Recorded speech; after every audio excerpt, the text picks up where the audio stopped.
So হাইবিয়ন এই video তোমাদের fourth semester political science honours MDC এবং মাইনর পেপারের সিলেবাসটা ডিসকাস করে দেবো।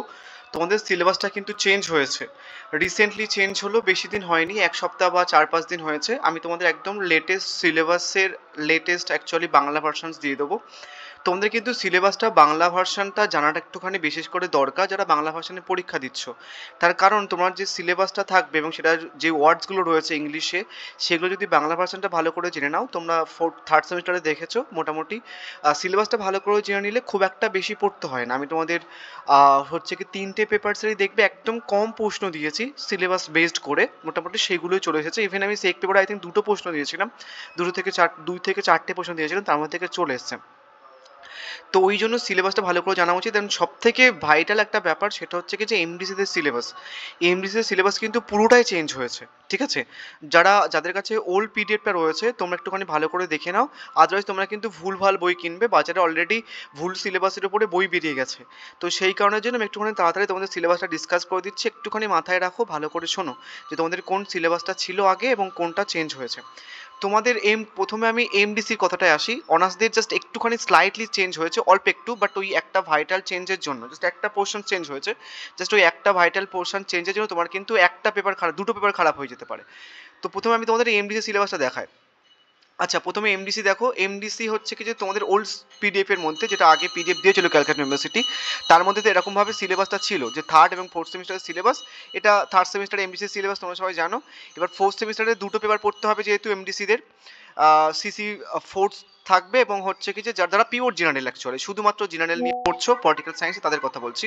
তোমাদের সিসি ফোরে পাবলিক অ্যাডমিনিস্ট্রেশন ইন্ডিয়ান কনটেক্সট ছিল, আর একটা পেপার ছিল হচ্ছে কি যে politics in India one structure ছিল।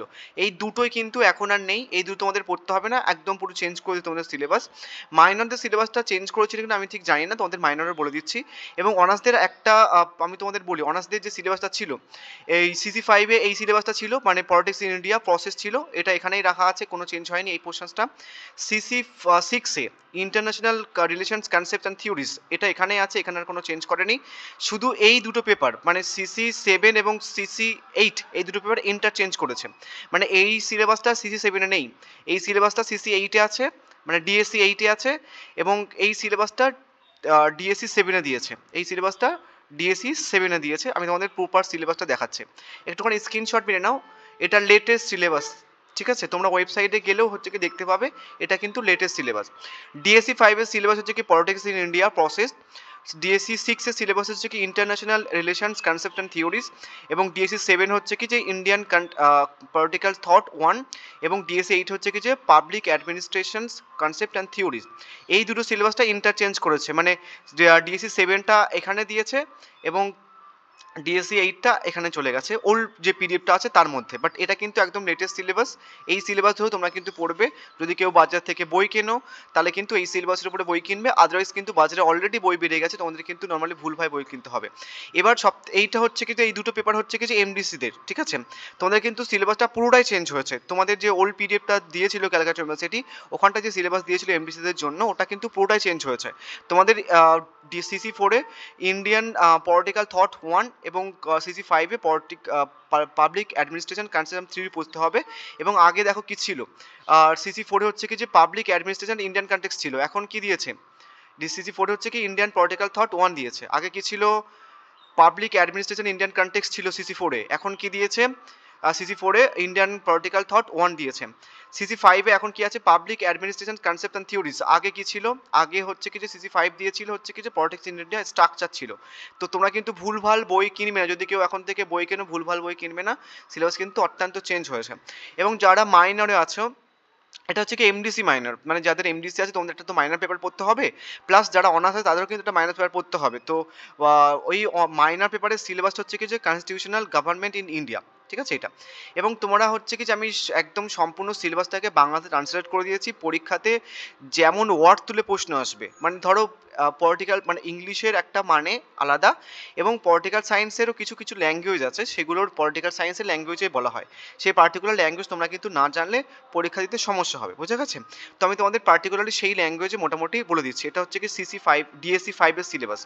এবং তোমাদের একটা জিনিস বলে দিই, যারা এমডিসি আছো, তোমাদের সিসি 4-এর যে সিলেবাসটা সেটা হচ্ছে কি যে যে অনার্সদের ডিএসসি এই 7 এর সঙ্গে সেম, ঠিক আছে।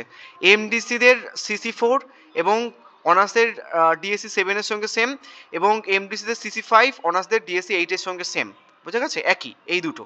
সো তোমরা যদি সাজেশন যদি না দেখো যে পোস্ট করছে দাদা পোস্ট করছে না, তোমরা কিন্তু ডিএসসি 7 দেখবে CC4 এর জন্য, এবং CC5 এর জন্য ডিএসসি 8 এর সাজেশন দেখবে, বুঝা গেছে। তাহলে কিন্তু হয়ে যাবে, তোমাদের আর সেপারেটলি পড়তে হবে না, একই সিলেবাসের মধ্যে যেহেতু সাজেশন, তোমাদের আলাদাভাবে কোনো রকম পোস্ট করা হবে না, বা যদি পোস্ট করি, যদি না করে তাহলে ওর দুটো দেখবে, তাই বললাম।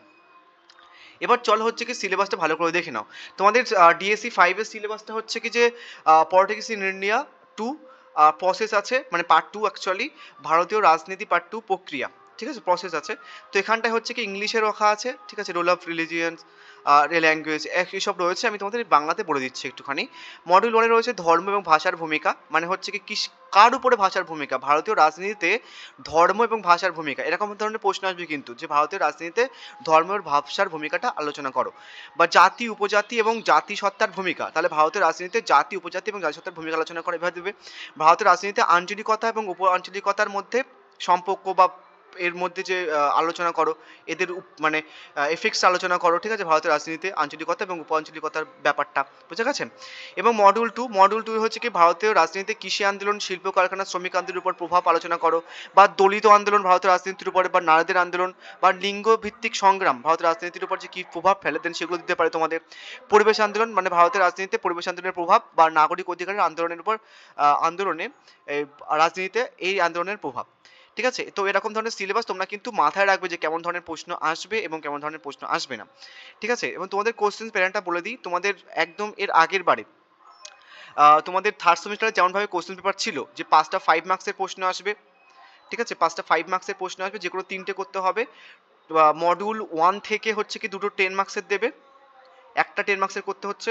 মডিউল 1 থেকেই দুটো 20 মার্কসের দেবে, একটা 20 মার্কসের করতে হবে। সেম মডিউল 2 থেকে, মানে মডিউল 2 থেকেও হচ্ছে কি যে একটা 10 মার্কসের করতে হবে এবং একটা 20 মার্কসের করতে হবে, বুঝা গেছে, দুটো করে দেবে, দুটো 10 মার্কস দেবে, একটা করতে হবে, দুটো 20 মার্কসের দেবে, একটা করতে হবে। সেম মডিউল 1 এবং মডিউল 2, মানে মধ্যে কথা হচ্ছে কি যে থার্ড সেমিস্টারে যেরকম কোশ্চেন প্যাটার্ন তোমরা পরীক্ষা দিয়েছিলে, ঠিক তেমন কোশ্চেন প্যাটার্নটা কিন্তু পরীক্ষা তোমাদের হবে। এবার একটা জিনিস তোমাদের বলে দিই, তোমরা যেহেতু নর্মালি যেহেতু হঠাৎ চেঞ্জ হয়েছে, মোটামুটি 5-6 দিন হলো চেঞ্জ করেছে নিউ সিলেবাসটা, বাজারে বই আসতে আসতে প্রায় 1 মাস 1.5 মাস মতো টাইম লেগে যাবে হয়তো, আমি জানি না। তোমাদের কেউ নোটস কিনতে চাও তাহলে এই নাম্বার একটুখানি হোয়াটসঅ্যাপ করে নিতে পারো, English plus Bangla version notes available আছে, মোটামুটি তোমরা 2-1 দিনের মধ্যে পেয়ে যাবে নোটসগুলো ইংলিশ প্লাস বাংলা ভার্সানে। পার পেপার 199 নেওয়া হবে, যদি কেউ 4টে পেপার একসাথে নাও তাহলে 650 নেওয়া হবে 4টে পেপার, ঠিক আছে, সে ইংলিশ হোক বা বাংলা ভার্সান হোক। এবং যারা এমডিসি আছে তোমরাও কিন্তু নোটস হচ্ছে কিছু 189 থেকে 199 পেয়ে যাবে, এখন প্রাইস কম আছে, 189 হবে, পরে কিন্তু 199 হবে। এবং যারা মাইনর আছো, মাইনরের পেপারে কিন্তু 189 কিন্তু পেয়ে যাবে তোমরা, যারা নোটস নেবে ইংলিশ প্লাস বাংলা ভার্সানে। এই নাম্বারে হোয়াটসঅ্যাপ করবে, কল করো না, অনেক কল আসে। এবং একটা তোমাদের কথা বলে দিই, দেখবে অনেক স্যার বা দাদা হয়তো একটুখানি বেশি দামে বিক্রি করে, তোমরা সবাই জানো যে যত গুড় দেবে তত হচ্ছে কিছু মিষ্টি হবে। কোনো একটা দাদা যদি বেশি দামে বিক্রি করে তার মানে হচ্ছে তার নোটসের কোয়ালিটি অত্যন্ত বেশি, তো সেই কারণের জন্য নর্মাল হচ্ছে কিছু নোটস দাম প্রাইস বেশি হয়, ঠিক আছে। তো এমন নয় যে দাদাটা নোটস প্রাইস বেশি নিচ্ছে, তার নোটসের কোয়ালিটি অত্যন্ত হাই থাকে বা বেশি থাকবে, দেন সেই কারণের জন্য সে নোটসের মানে প্রাইস বেশি নেবে, কিচ্ছু করার নেই, ঠিক আছে। যেমন গুড় দেবে তেমন মিষ্টি হবে, বুঝা গেছে। এবং আমার নোটস এই যে যেমনভাবে দেখতে পাচ্ছি তোমরা সিলেবাস তেমনভাবে বোঝাচ্ছি, ঠিক তেমনভাবে তোমাদের পরিচয় করা থাকবে। এবার আসি হচ্ছে কি যে ডিএসসি 6 এর সিলেবাস। ডিএসসি 6 এ হচ্ছে কি তোমাদের কি কি রয়েছে দেখো, মডিউল 1 মডিউল 2 রয়েছে, তোমাদের অ্যাকচুয়ালি 4টে পেপারের মধ্যে ডিএসসি 6 একটুখানি কঠিন বলা যেতে পারে এবং অনেকটা বড় সিলেবাসের মধ্যে পড়ে, ঠিক আছে। যারা ইংলিশ ভার্সন একটুখানি দেখে নাও, আমি তোমাদের ইংলিশ ভার্সনটা বাংলা ভাষায় ডিসকাস করে দিই। মডিউল 1 এ তোমাদের রয়েছে একটি শিক্ষাগত শাস্ত্র হিসেবে আন্তর্জাতিক সম্পর্ক এর বিবর্তনের রূপরেখা, নেক্সট আন্তর্জাতিক রাষ্ট্র সম্পর্ক এবং ওয়েস্টফেলিয়া এবং উত্তর ওয়েস্টফেলিয়ার সারসংক্ষেপ। তোমাদের পরীক্ষা কিন্তু ওয়েস্টফেলিয়া এবং উত্তর ওয়েস্টফেলিয়ার একদম ডিরেক্টলি ওয়ার্ড তুলে প্রশ্ন দেবে। শীতল যুদ্ধ মানে কোল্ড ওয়ার এবং উত্তর শীতল যুদ্ধ উদ্ভব এবং রূপান্তর, মধ্যবর্তীয় ধারণা মানে সংক্ষিপ্ত সারণ, উন্নয়ন, তৃতীয় বিশ্ব, গ্লোবাল সাউথ, প্যান আফ্রিকানিজম, নেক্সট হচ্ছে কি লিঙ্গ বা জেন্ডার, পরিবেশ এবং সন্ত্রাসবাদ, ঠিক আছে। তো এরকম ডিরেক্টলি ওয়ার্ড তুলে কিন্তু প্রশ্ন দেবে, তোমাদের সিলেবাসটা কিন্তু অনেকটা বড়। অভিভাষণ মডিউল 2 এ কী রয়েছে দেখো, প্রধান তথ্য সমীহ, কী কী প্রধান তথ্য সমীহ রয়েছে, ক্লাসিক্যাল মানে হচ্ছে কি তোমার শাস্ত্রীয় বস্তুবাদ এবং নব্য বস্তুবাদ বা ন্যায় বস্তুবাদ, নেক্সট হচ্ছে কি উদারবাদ বা নব্য উদারবাদ, নেক্সট হচ্ছে কি প্রধান তত্ত্বের মধ্যে তোমাদেরকে মার্ক্সবাদী এবং নির্ভরশীলতা তত্ত্ব এবং বিশ্ব ব্যবস্থা তত্ত্ব, নারীবাদ তত্ত্ব, ঠিক আছে। নেক্সট 3 নম্বর হচ্ছে পররাষ্ট্রনীতি, কূটনীতি গঠন, পর্যায় সমীহ, নির্ধারক উপাদানবাদ এবং তাত্ত্বিক দৃষ্টিভঙ্গি, বিশ্ব রাজনীতির বৈশ্বিকরণ বা ওই বিশ্বায়নের যে রাজনীতি পয়েন্ট অফ ভিউটা সেটা, এবং তাত্ত্বিক পর্যালোচনা, এর সংস্কৃতি এবং অর্থনৈতিক পঠনটা পড়তে হবে। তো সিলেবাসটা কিন্তু অত্যন্ত বড় তোমাদের ডিএসসি 6 এর সিলেবাসটা, এবং এই সিলেবাসটা অত্যন্ত কঠিন। এখানটায় তোমরা প্রশ্ন একটুখানি প্রচণ্ড ঘোরাবে প্রশ্নটা, তো সেই জন্য অন্য পেপার শুরু করার আগে ডিএসসি 6টা একটুখানি আগে শুরু করে দিতে পারো তোমরা, বোঝা গেছে? নেক্সট আসছি আমি তোমাদের হচ্ছে কি যে পরের পেপার ডিএসসি 7। তো ডিএসসি 7 তোমাদের ভালো করে বলে দিই আরেকবার, তোমাদের কিন্তু এই ডিএসসি 7 পেপারের সিলেবাসটা চেঞ্জ করেছে। মানে ডিএসসি 7 আগে যেটা ছিল সেটা ইন্টারচেঞ্জ করা হয়েছে। তো এটাই কিন্তু ফাইনাল ডিএসসি 7 এর সিলেবাস। এবং যারা এমডিসি আছো তোমরা কিন্তু দেখে নাও তোমাদের এমডিসি সিসি 4 এর সিলেবাস এবং এদের ডিএসসি 7 এর সিলেবাসটা কিন্তু সেম। যদি দেখো যে ডিএসসি 7 পোস্ট করছি, সিসি 4 পোস্ট করছি না, তাহলে ডিএসসি 7টা ভালো করে দেখে নেবে, বোঝা গেছে? তোমাদের ডিএসসি 7 এ রয়েছে বা সিসি 4 এ রয়েছে এমডিসি ভারতীয় রাষ্ট্রদর্শন 1 বা ইন্ডিয়ান পলিটিক্যাল থট 1। এখানটায় মডিউল 1 এ রয়েছে দেখো প্রাচীন ভারতের রাজনীতির ধারণা, সাবেক অবস্থা, কৌটিল্য, সপ্তাঙ্গ তথ্য, দণ্ডনীতি, কূটনীতি। নেক্সট ভারতের মধ্যযুগীয় রাজনীতির দর্শন, সাবেক অবস্থা বা বরণ এবং আব্দুল ফজলের উল্লেখ সহ রাজত্বের বৈধতা। নেক্সট রয়েছে হচ্ছে কি সমন্বয়ের নীতি, বোঝা গেছে? মডেল 2তে দেখে নাও। মডেল 2তে রয়েছে আধুনিক ভারতীয় দর্শন। এখানটায় ভারতের স্বাধীনতার অগ্রদূত হিসেবে রামমোহন রায়, আইনের স্বাধীন ব্যবস্থা, তার দৃষ্টিভঙ্গি, দর্শন এবং সামাজিক ন্যায় বিচারের স্বাধীনতা, ঠিক আছে? রামমোহন রায়ের পয়েন্ট অফ ভিউটা পড়তে হবে। নেক্সট রয়েছে তোমাদের বঙ্কিমচন্দ্র চট্টোপাধ্যায়, বিবেকানন্দ, রবীন্দ্রনাথ ঠাকুর, জাতীয় দৃষ্টিভঙ্গি। নেক্সট রয়েছে মহাত্মা গান্ধী, রাষ্ট্র, স্বরাজ এবং সত্যাগ্রহের ধারণা। এখানটায় কেমন ধরনের প্রশ্ন হয় দেখো, তোমাকে বলতে পারো যে মহাত্মা গান্ধীর রাষ্ট্র সম্পর্কে ধারণা আলোচনা করো, বা মহাত্মা গান্ধীর স্বরাজ সম্পর্কে ধারণা আলোচনা করো, বা মহাত্মা গান্ধী সত্যাগ্রহ ধারণা আলোচনা করো। তো সব থেকে বেশি সত্যাগ্রহ তোমরা সবাই জানো যে গান্ধীজি সত্যাগ্রহটা সব থেকে ফেমাস, ঠিক আছে, নর্মালি। তো সেই জন্য তোমাদের কিন্তু এরকম ধরনের প্রশ্ন দেয়। এখানটায় তোমাদের কেমন ভাবে প্রশ্ন দেবে যে বঙ্কিমচন্দ্রের জাতীয়বাদী দৃষ্টিভঙ্গি আলোচনা করো, বিবেকানন্দের জাতীয়বাদী দৃষ্টিভঙ্গি আলোচনা করো, রবীন্দ্রনাথ ঠাকুরের জাতীয়বাদী দৃষ্টিভঙ্গি আলোচনা করো। তো কিন্তু তোমাদের কিন্তু এইভাবে কিন্তু প্রশ্ন তোমাদের দেয়, ঠিক আছে? নেক্সট লাস্ট সিলেবাস ডিএসসি 4 এবং ডিএসসি 8। তো ডিএসসি 8 এর অনার্সের সিলেবাস ডিএসসি 8, এবং যারা এমডিসি আছো তোমাদের কিন্তু সিসি 5 এর সিলেবাসের সঙ্গে অনার্সদের ডিএসসি 6 এর সিলেবাসটা কিন্তু সেম, বোঝা গেছে? তোমাদের কি রয়েছে?